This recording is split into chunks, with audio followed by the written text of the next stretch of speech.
I move the motion relating to the Grampians National Park bushfires in the terms in which it appears on the notice paper. Member for Mallee has the call.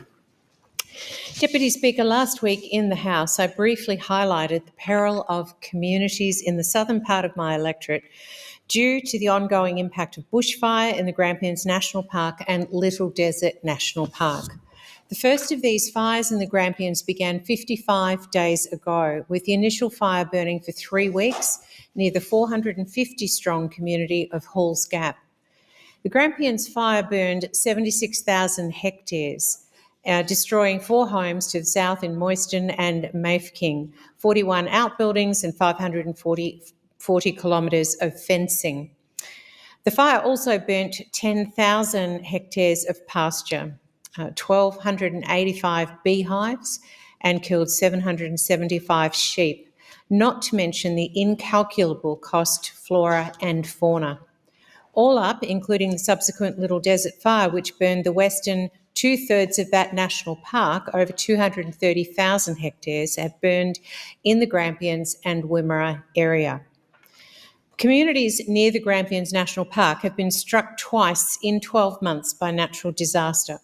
After a fire in February 2024 in Pomonal, Dadswell Bridge and Dunkeld, destroying 45 homes, costing the local economy an estimated $200 million and hundreds of thousands of tourists.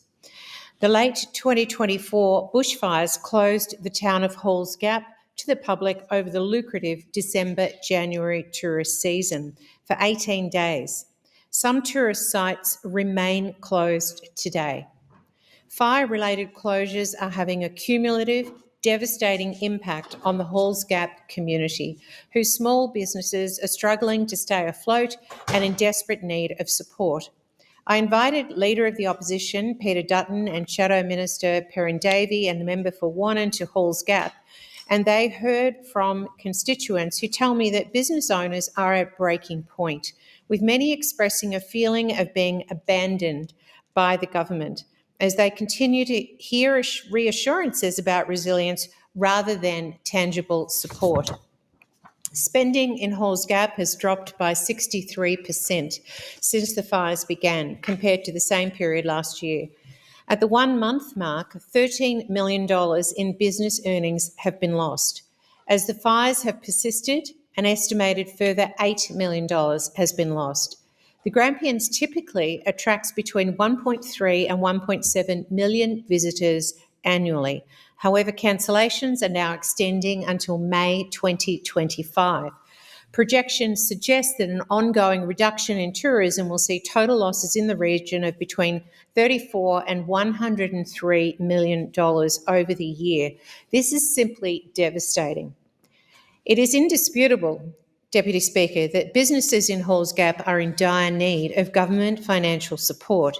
Yet, as of the end of last week, the Allan Labor government had still not requested Category D assistance from the Australian government under its disaster recovery funding arrangements, the DRFA, despite ongoing advocacy from every angle. Without this request from the Victorian government, Halls Gap businesses cannot access the maximum amount of funding, or any for that matter, for recovery from these devastating circumstances. Insurance costs for some Halls Gap businesses have almost quadrupled since the Pomonal fires in February 2024, with one business paying $55,000 for public liability insurance, which even then does not cover external fire and does not provide business interruption insurance, the very thing they need. There are 120 businesses that cannot get insurance in Halls Gap, even though there is no instance in history where fire has struck Halls Gap itself. I am working continuously with locals, the insurance industry, and my coalition colleagues, including the member for Wannon in the chamber right now, to look at solutions to this emerging wicked problem. Under the Albanese Labor government, insurance costs across the nation have risen 18%. These fires, combined with the impact of recent wildfires in Los Angeles on a global reinsurance markets, may combine to push insurance premiums up further and make policies even less accessible. Is there a seconder for the motion? Member for Wannon? I second the motion and reserve my right to speak. Thank you.